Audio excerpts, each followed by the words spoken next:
This episode is brought to you by Relive Health, a modern wellness clinic helping you look and feel your best from the inside out. From peptides and hormone optimization to vitamin therapy, their team makes proactive health simple and approachable. Visit Relive Gaithersburg to start your personalized wellness journey today. Content creation are commercials. Mm-hmm. So is there a place for commercials? Sure. Are you then just a paid commercial actor? You're just like this guy. Oh, I know this guy. This guy's great commercials. Whatever they post, it's just a commercial. Yes. So why, and then, why did we get away from people cut the cord to get off all these fucking commercial driven things? I'm going to pay the extra $9 so I watch YouTube without commercials. Yeah. So I think at a certain point, people are going to be, I'm tired of looking at social media and just seeing fucking commercials. Welcome to Married to the Startup. I'm Alicia McKenzie, a wellness entrepreneur and digital creator. Alongside me is my amazing husband, George, the CEO who's always ready for a new challenge. We've been navigating marriage and running startups for over a decade, and we're here to share the real, unfiltered journey with you. Join us for insights and candid conversations about integrating love, family, and entrepreneurship. This is Married to the Startup, where every day is a new adventure. Welcome to episode 54 of Married to the Startup. I am your host, Alicia McKenzie, and we're going to skip this part because you don't like it. I do not. Studio 54. Let's do it.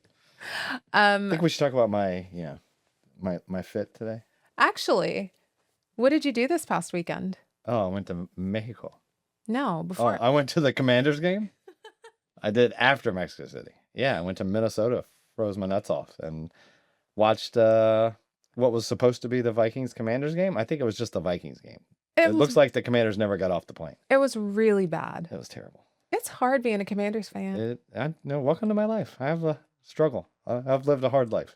You know, I'm almost sad that my mom wasn't a Vikings fan. Oh, I'm glad she was not. Then, you could have married into it, right? And then we could have not been Commanders fans. The Vikings aren't doing so well this year. No, they're not, but Yeah, the stadium is awesome, though. That stadium is awesome. Right? The fan experience was really cool. The fan experience is great, but you get nothing when you're a Commanders fan. You get a shitty fan experience. You get an awful team. It's so funny. We're waiting for the new stadium, right? Mm-hmm. Hopefully in D.C. Yeah. And Maddox continually calls it the Trump Stadium.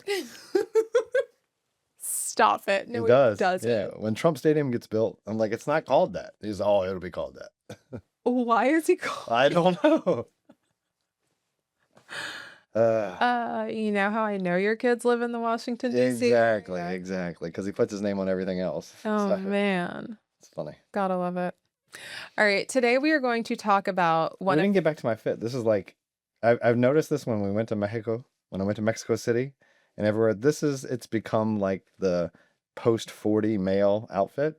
It's quarter zip and, core warmer. That's like the two looks. I mean, do you remember that the tech bro, the tech bro yes, pose. 100%. No, but also you and Jerry were on the field yes, in the exact same yes, long sleeve with a core warmer, some shorts, and I think you both had baseball hats on. Yeah, I think it was.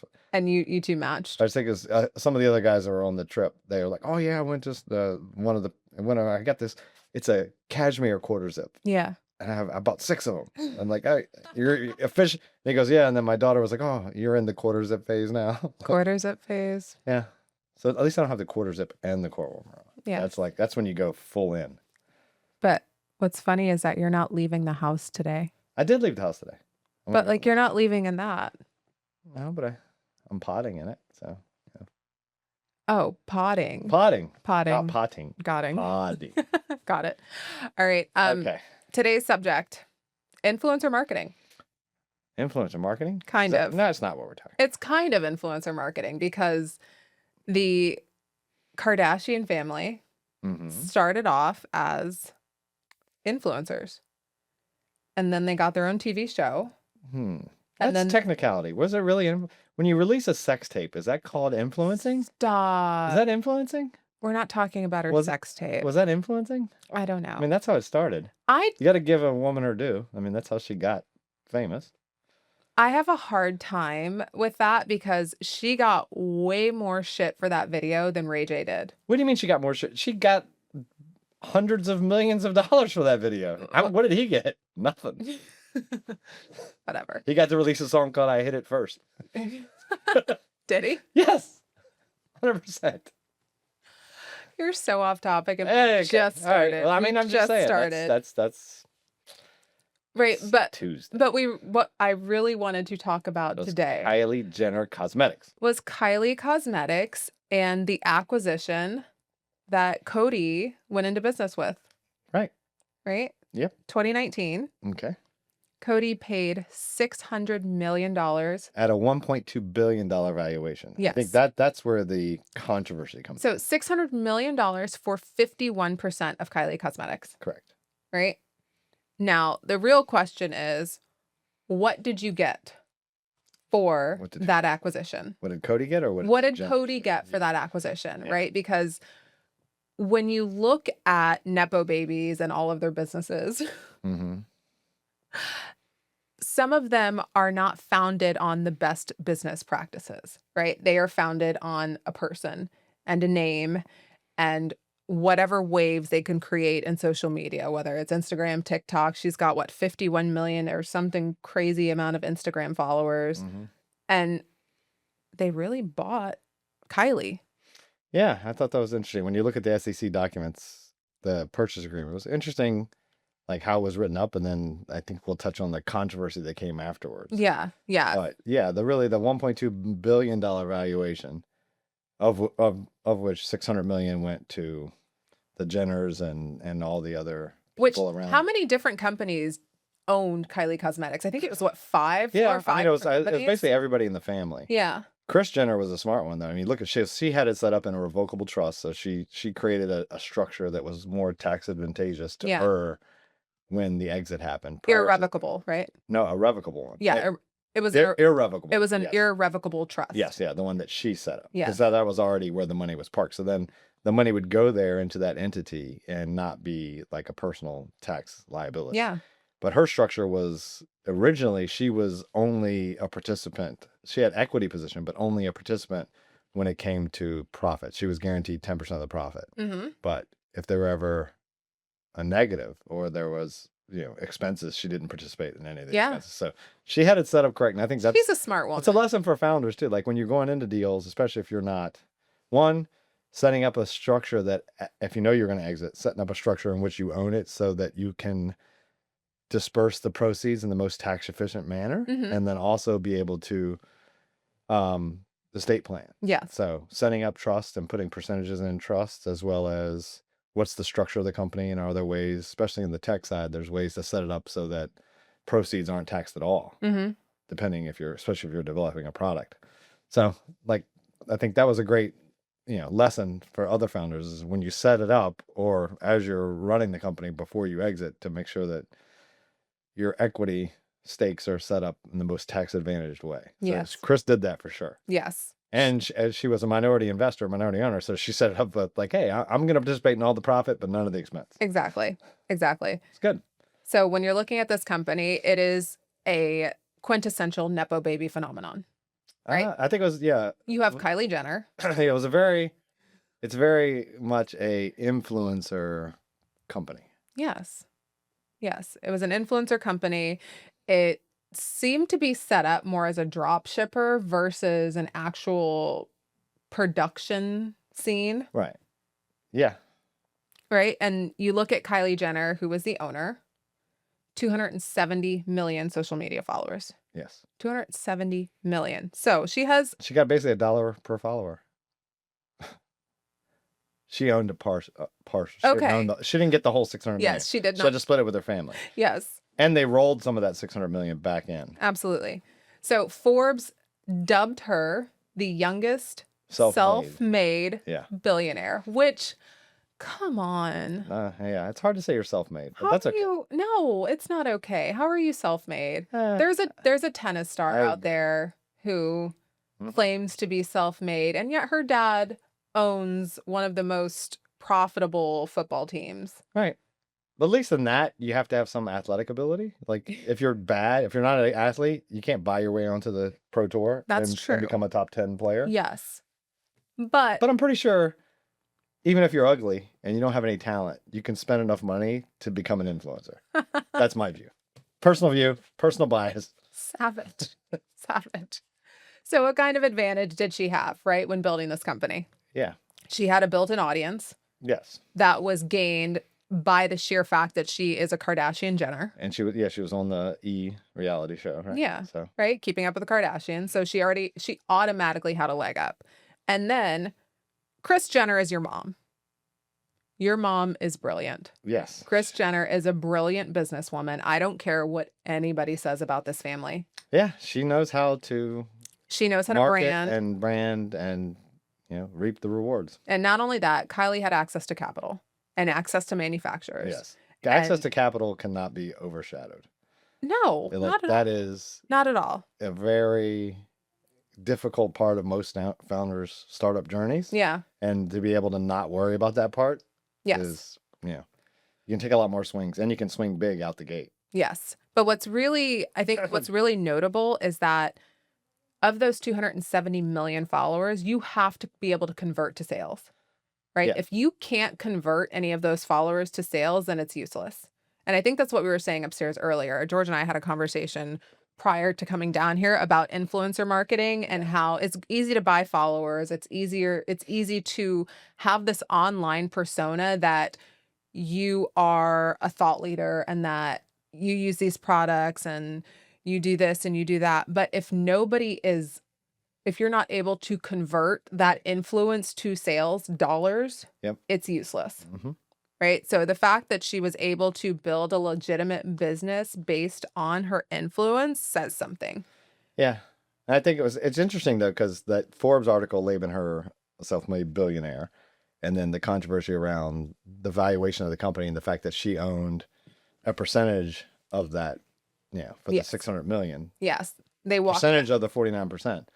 But even the valuation, I thought it was an interesting, when you look at it, like the value, the revenue numbers, there wasn't like it was a revenue or an EBITDA multiple. Yeah. And I think this is a lesson sometimes for if you're looking to acquire another company Mhm. or you're looking to do due diligence. Like a lot of times there's a discrepancy between the price that somebody wants Yes. and the price that you can validate with, real world multiples. And, most time they track that up as goodwill. You're like, oh, most of this money in the purchase price is goodwill. And if you look at this purchase price, the 1.2 billion valuation, it might, kind of pulled that number out of the air. Yeah. But when you look at the terms of the agreement, it feels like they bought an influencer, Yes. right? That's what they were really buying. They Yes. bought two things. One, because of the lawsuit afterward, you kind of can assume that maybe, hey, they bought this online direct to consumer, produced just in time makeup business. Yeah. Right. So the business methodology of how do we do an online only makeup company that also manufactures and ships, which is why they got sued by the original manufacturer post closing, that Mhm. they're like, hey, Coty bought our trade secrets to Yes. how we do this. Yes. Which you're like, okay, well, maybe that's factors into the purchase price. And then the second is that evergreen deal for Kylie Jenner. We'll get there. We'll get to the evergreen. But it's very interesting. So, I mean, when you look at the due diligence side of the house, like how they valued the company. And, when you're building your own company as a founder and you want to exit, understanding what the multiples of your industry are. Mhm. Are they based on EBITDA? Are they based on revenue? If they're based on revenue, what kind of run rate looking like? And I love that line from Silicon Valley. Right. Don't have any revenue. Be pre-revenue. Yes. Because if you're pre-revenue, whatever revenue you have, it'll never be enough. And they'll want to value you based on that revenue, based on some multiple. So if you have none, you get to make up your number. Yes. Which is kind of, I feel like, where the 1.2 came from. It's Yeah. a little bit of made up, and I'm sure they justified it to their shareholders as we're buying, this IP around this new marketplace. Mm-hmm. And we're buying an influencer for the 10 other companies we'll create after this. Absolutely. Right. I mean, Kylie Swim. Yeah. I love swim. Yeah. I mean, Why did you create a swim company? I love swim. Because I love swim. I love swim. I also love lamp. Yes, you did. But she had 420 million in sales between the years 2015 and 2017. So that's not nothing. Yeah. Right? 2 years, 400, so a couple $100 million a year. Yeah. And you look at like a lot of these other celebrity makeup brands, they've had peaks and valleys. And Yes. I think she definitely sold at the peak. Absolutely. Right. Good for her. right? And I think the deal came because the family wanted the B, right? They wanted the billionaire title, Yeah. I right? think Chris will be the billionaire of the group. Oh, of course, of course. So, did you buy a functioning business or did you buy a person? I think in this case, Coty bought an influencer. Yeah, I think they bought the influencer and they bought the business model. Mm-hmm. And they said, hey, can we use this same business model for other direct-to-consumer beauty wear? Absolutely. And if we can rinse and repeat this 10 times Yep. and get our money. Yes. So I guess the big controversy is that Forbes called her the youngest self-made billionaire, but then they retract it in 2020, Right. accusing the family of inflating numbers. I think, yeah, that's the hardest part about me, all those lists. Like, when you look at celebrity net worth and all that, like, it's all just no one knows. Nobody knows. Yeah, no one's Unless doing you're it. an athlete, right? And Well, your salary athlete, is literally published Yeah, I mean, they online. can do it from that, but they don't know what other endorsement deals they have Yes. or how they invest it and what their rate of return has been Yeah. or their spending habits. Like, there's a lot of things that go into net worth that you just don't know. Of course. So a lot of that stuff is kind of, guessing outside of like an Elon Musk or somebody where they go public record. We know he owns this many shares of the company. Yeah. And the company is valued at X. So it's just simple math. That's how much he's worth. Yes. But he may be worth a lot more than that because he has outside investments or real estate or other things he's bought, or he's worth less because he's been living off a line of credit, which is backed by his shares. So he's $100 million in the hole or $1 billion in the hole, which is, the bank is charging interest on, and he's just backing it with his shares that he hasn't sold yet. So Absolutely. So take those numbers with a grain of salt. A big grain of salt, but the real value of this company was 340 million, not 900 million. Oh, yeah. Right? There's that. It's a big delta. Yeah, It's but a big delta. The other delta, I guess that was picked up by her. Like, Yes. she's the rest of that value, Mm-hmm. or the IP around that, Yes. which they got sued for. I don't know if that lawsuit settled yet. I don't think so. The I don't think it original has. manufacturer? No. So controversy still. the controversy, but what they really bought, they bought rights to use Kylie, the name Kylie, Mm-hmm. the name Jenner. Evergreen rights. This is the trademark license. Yes. Right? So exclusive in the beauty industry. Yes. They bought exclusive rights to use the name Kylie, exclusive rights to use the name Jenner. Kylie still owns the trademark, but she licenses it to the company. And she can't license it to anybody else. And she can't license it to anybody else. You own it, but Right. you really? And then they bought her persona. Right. Right? So they bought her name, her image, her likeness. Yep. They also bought any biographical information, any quotes that she's ever said. Kylie retains ownership, but they have free will to use it As much as they want. In as much as they want. And they also got a full transfer of any IP. Right? So formulas, trade secrets. Yep. This is what they own. That is what they bought. Yeah, it's interesting because like they only technically own 51%, but they own everything. Now, what's really, really interesting to me is the evergreen collaboration that they signed with both Kylie and Kris Jenner. Yeah, I think that's the part that, as a board member of Coty, is the most appealing to me. Right? So it continues in perpetuity, which means it never expires. Yep. Right? This goes on forever. And Coty pays Kylie a marketing fee, a license fee, and some other undisclosed amounts.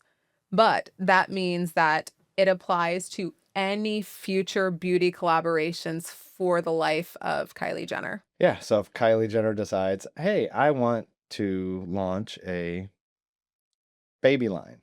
Yeah. Because I just had a baby and I want to do it. And Coty can be like, that is fantastic. Let's do it. Let's go. Right? We own it. Yeah. And we'll do the manufacturing. You can do the R&D and you can do the marketing. We own just that and the other. And we own 51% of whatever comes out of it. Yeah. And we own a percentage of the 49%. But I think what's really funny is that when I was researching this company, somebody was like, well, how long do they expect Kylie to be relevant? And It doesn't matter. You could do Kylie dentures. Yeah, it doesn't matter. Preparation H, brought to you by Kylie Jenner. Exactly. Right? So they basically why get not? Kylie Yeah. in an evergreen deal forever. Yeah, I think that's, and this was the other part to me as a founder, and who has exited a couple times, that I learn something every time. And, Yes.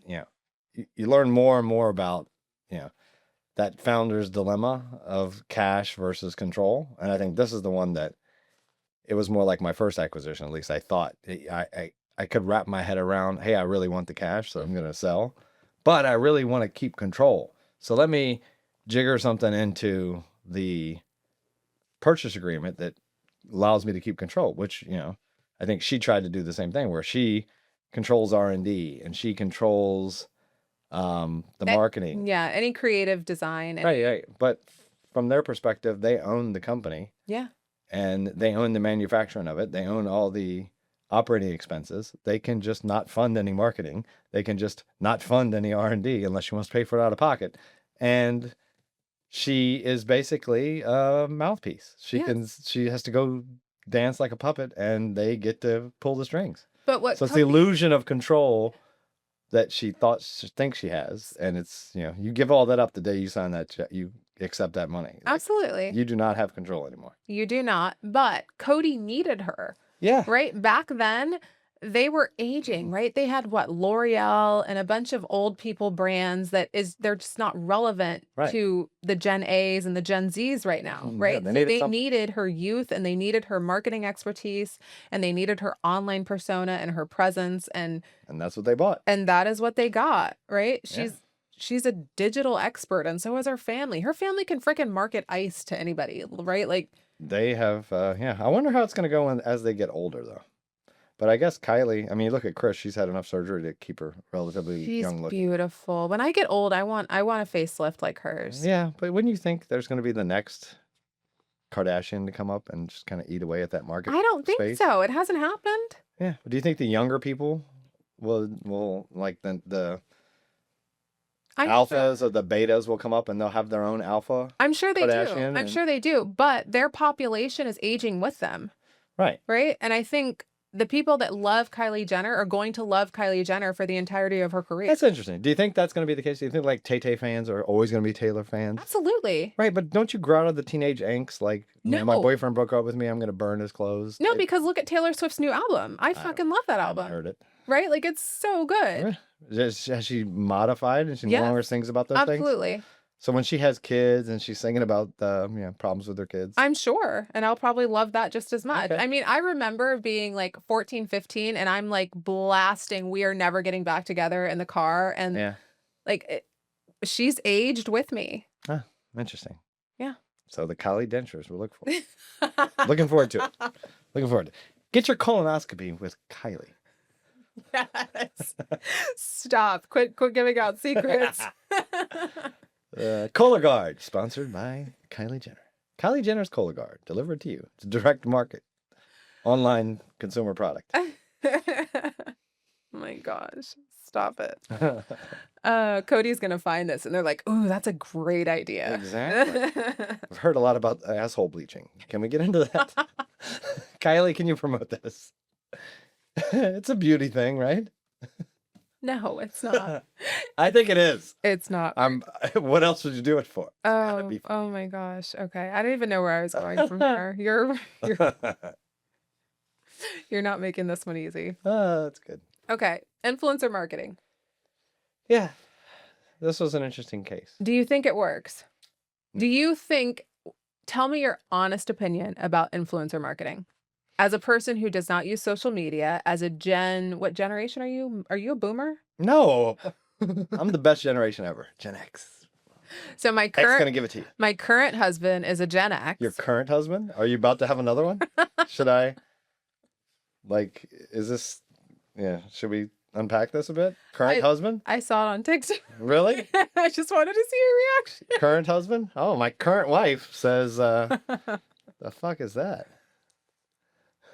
Is that the reaction you were hoping for? Anyways, my husband is a Gen X. Best generation ever. You don't use social media. No, I try not to. You don't really consume any sort of content outside what I send you randomly. Mm-hmm. And I do like Flipbook, though. You do like Flipbook? Is there marketing within Flipbook? Yes? Yes. Okay, so you're marketed to some way. Yeah. So, and I'm sure Flipbook is nothing but pulling in. Yeah, it's just algorithm pulling things I like and I look at. No, but it's probably pulling from social media too, right? Like, it's all the same stuff. Yeah. Yeah, it just pulls right? in And that then it'll stuff. feed you to TikTok, and then you'll actually end up on TikTok accidentally. Yeah, sometimes. Okay. Do you think influencers have a place in the marketing space? Yes. Yes? I think they have a place. I think it's overvalued today. You think it's overvalued? You think content creation is overvalued? Um, some degree. I think there's two parts of my brain here. So one is content creation are commercials. Mm-hmm.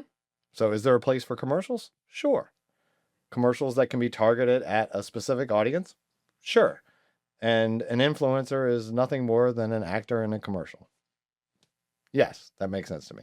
But someone who is, and then, are you then just a paid commercial actor? You're just like this guy. Oh, I know this guy. This guy's great commercials. Wait till his next. Oh, this guy's great. Look at that. No. And then you see behind the curtain. It's like, that guy's just a walking fucking commercial. Yeah. Whatever they post, it's just a commercial. Yes. So why, and then, why did we get away from people cut the cord to get off all these fucking commercial driven things? I'm going to pay the extra $9 so I watch YouTube without commercials. Yeah. So I think at a certain point, people are going to be, I'm tired of looking at social media and just seeing fucking commercials. Yes. Right? It hasn't saturated that far yet, but it's going that way.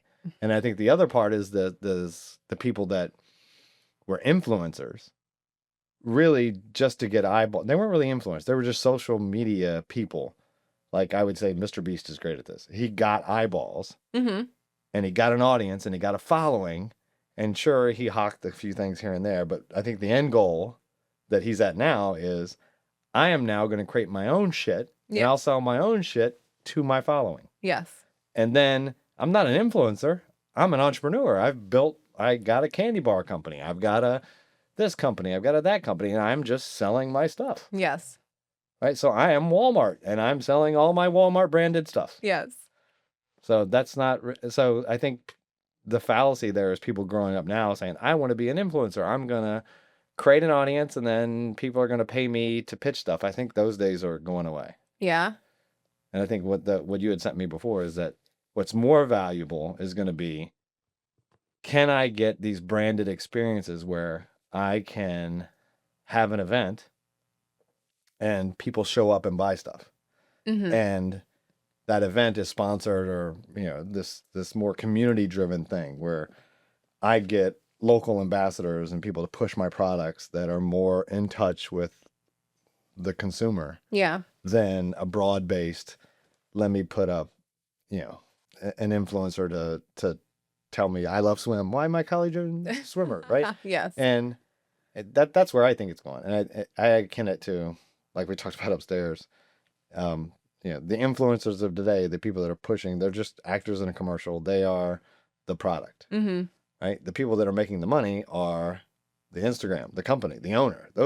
You're just an actor and you make millions. Some of the actors do, but the studios make billions. Yeah. And billions, right? Absolutely. And I think these platforms are making billions and billions, and you guys are influencers and posters. Most of the people that post aren't getting paid. Yeah. They're not making all that money. No. But they're getting eyeballs on the platform anyway, which they can sell targeted ads. And I think that's where, my opinion, that's more valuable than the influencer. Yeah. It's if I look at social media and I get on Instagram because I got referred there by something else and I see somebody pitching something, that doesn't get me. No. But after I've watched 3 baseball videos on teaching hitting, and then I get the targeted ad for the rope bat swing trainer, I go, fuck yeah, I want that.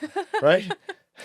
Right? So that's traditional. You were a marketer's. I am like that. That gets me. You're like, a marketer. Hell yeah, I get that. But I played in the MLB and I used this. Oh, it's great. I don't give a shit. Yeah.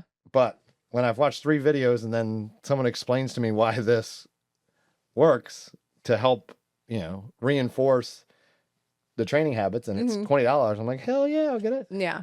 And I think personally for me on social media, I think that the videos that really speak to me are like the day in the life ones. And if I see a product that is intriguing, I'm like, ooh, what is that? And I will go dig deeper for that. Right. Oh, yeah. So I guess that's where I don't know if I've ever looked at a post and clicked the link or looked to where you even get the referrals. No. Like, I don't even know where that is. Which is really, it's hard for somebody that has done brand work and brand deals, right? Because they use those links as a way to track how influential you actually are.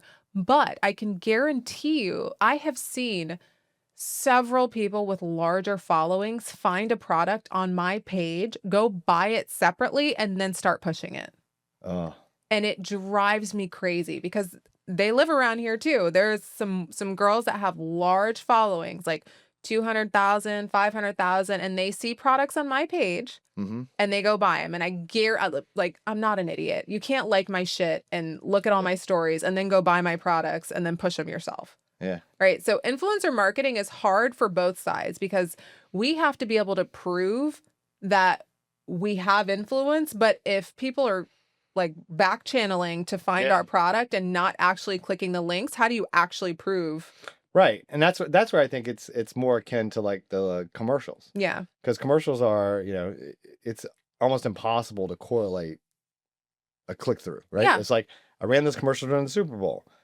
Within the next 2 weeks after the Super Bowl, my product sales increased X-fold. I can then attribute all of that to that commercial. Was it really? Maybe. Yeah.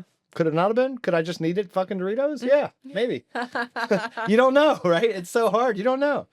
Where the influencer route, you're like, hey, I can be specific because I give these cookies and these referral links and I can track based on the referral link that's clicked, where it came from. Yeah, that's not how it works anymore. But that works great when someone clicks the link. It doesn't work when they go, oh, I saw that Instagram and she was pitching Armra. Oh, I love Armra. Let me Google Armra. Oh, let me do that. And then I buy it. Like, I was influenced by you, but there's no way to correlate it. Exactly. And then you go, oh, you didn't click the link, so therefore my influencer spend's not working. No, it's not really that. It's not that. Which is also why I don't do a ton of brand work because it's just like, I don't want to work that hard. Yeah. Like I know my audience it converts. Yeah. Right. But I don't push a ton of product because I don't push shitty products. Yeah. Right? Like I'm not going to throw any free green powder that you send me on my stories. Right. Like the amount of shit that I turn down because I just don't want to promote it. Yeah. It's crazy. Yeah, but I found that so the influencer marketing thing is interesting. So I think the good news is for Coty, they bought the name, image, likeness, and basically whatever she creates in perpetuity in the finance and on the beauty, health, and wellness space, they own. So maybe it was a good deal. We'll see. I think it was because they've also launched Kylie Baby. They've launched Kylie fragrances. Yeah, so and it's they've got global retail. So now they're in 50 plus countries. Yeah. So I mean, they'll make their money. Yeah. Yeah. But I think there's a couple things in there for founders. I mean, I'm sure Kylie, because I think the rumor was she's trying to buy it back, right? Yeah. Because there was the lawsuit about Coty like taking this IP from the manufacturer in an online marketplace that supposed that Kylie was working with previously that's suing. Like, so now they're trying to see if they can buy shares back to kind of undo that because I'm sure Kylie was tied up in that lawsuit too. Yeah. Not just Coty. She was personally in there because, she gave away the trade secrets when she sold it and showed it to them and the R&D process and all this. And yeah, it's going to be an interesting. Yeah. I'm curious to see how it plays out. But if you look at it from and then there was the other thing that I thought was interesting is there was a lot of provisions in there that just remembered it. A lot of provisions in there around tax. Mm-hmm. And this is something that I think a lot of, and I've dealt with it in a small degree because we sold in a lot of states, but we didn't sell an online SaaS kind of product. But sales tax is becoming a terrible problem. So it used to be if you had a nexus in that state, nexus being you had employees, you had an office, you had something, then you would file taxes in that state. Yes. So if I sold services, like I flew into Texas and I did services for 6 months, I wouldn't pay tax in Texas. I would pay tax in the state in which I had the nexus, Virginia, right? But now there was a Supreme Court law with Wayfair or whatever, and now it's no. If you sell a product in that state, you have to pay tax in that state. Ooh. So a lot of smaller companies don't deal with it. Yeah. Oh, fuck it. I'm just not going to do it. And I think Kylie was one of those because in there was this big provision around a tax true-up post-acquisition. Oh. As part of the kind of post-closing actions. Yeah. And my guess is there was a lot of tax liability there that they cleaned up. Oof. Right? That just sounds messy. Oh, it is, because you got to go back and look through all the sales, which states you sold it in. And do you pay their state tax? Yes. Their state sales tax. Oof. Or income tax on the income you generated in that state. Okay. right? Yeah. And yeah, so in a lot of states, especially after COVID, when everything changed, like everything went digital. So they were like, hey, how am I going to get tax revenue? So we're going to go after all these employers and retailers, and you're going to, and then the state starts to do audits. So you got to get ahead of that. So that's something that if you're selling stuff multi-state, you need to make sure you're accounting for if you're not already. And I thought that was one of the interesting ones. I don't know how I got on this topic. I was talking about something else. No. Now I'm lost. Yep, we're lost. Damn it. Trains off the tracks. Yep. But it was interesting. So I think that was one of the ones for the founders. And then there was another thing I was thinking about, but now I can't remember. A lesson to be learned from the acquisition. Yeah. Be a Nepo baby. Be a Nepo baby. Yeah.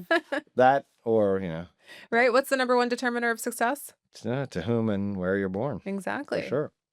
So if you can control that, you guys, you're golden. Yeah. If you can just pick a wealthy parent that lives in a wealthy neighborhood, you're going to be fine. Yes. All right. Are we done? I think so. I wish I could remember the last topic thing I was going to touch on, but I can't remember. Kylie Ginkgo biloba. Yes, Kylie Ginkgo. I can't even say that word. Ginkgo biloba. Still not right. Doesn't sound right. It's not right. Ginkgo biloba. What the fuck is the word? Ginkgo biloba. Why don't you tell me the word you want me to say? We're done. Okay. We're done. Thank you for tuning in to Married to the Startup. We hope you enjoyed today's episode. If you did, please take a moment to like, rate, and subscribe to our podcast. Your support helps us reach more people and keeps the conversation going.